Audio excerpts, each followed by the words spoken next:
Pemirsa, dua pria yang berprofesi sebagai pengedar narkoba jenis sabu ditangkap Satres Narkoba Polrestabes Makassar. Dari tangan pelaku, polisi berhasil menyita barang bukti 36 gram sabu, 1 buah bong, dan timbangan digital. Satu tersangka terpaksa dilumpuhkan dengan timah panas polisi lantaran mencoba kabur.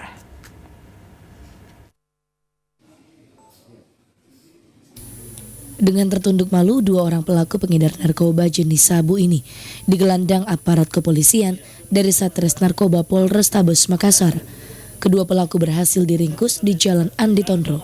Masing-masing pelaku berinisial U dan MU, merupakan target operasi polisi lantaran sudah sering mengedarkan sabu.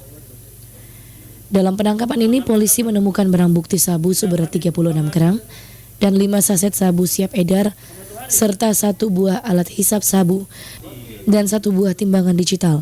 Saat akan dilakukan pengembangan untuk menunjukkan barang bukti lainnya, salah seorang pelaku nekat mencoba kabur dan melawan petugas, sehingga polisi terpaksa melumpuhkannya di bagian kaki.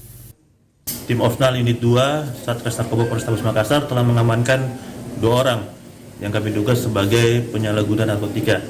TKP-nya yaitu di sekitar Jalan Adi Tondro, yang mana dari 2 orang ini kita amankan atas nama U dan atas nama MA.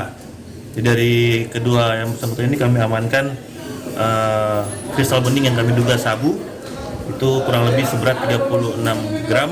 Jadi ada 5 saset, 1 saset sedang dan 4 saset kecil siap edar.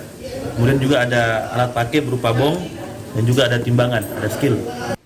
Selanjutnya, para pelaku langsung digiring ke dalam tahanan Satres Narkoba Polrestabes Makassar. Polisi mengancam para pelaku dengan hukuman penjara maksimal 20 tahun penjara. Muhammad Ikrar, Selebes TV.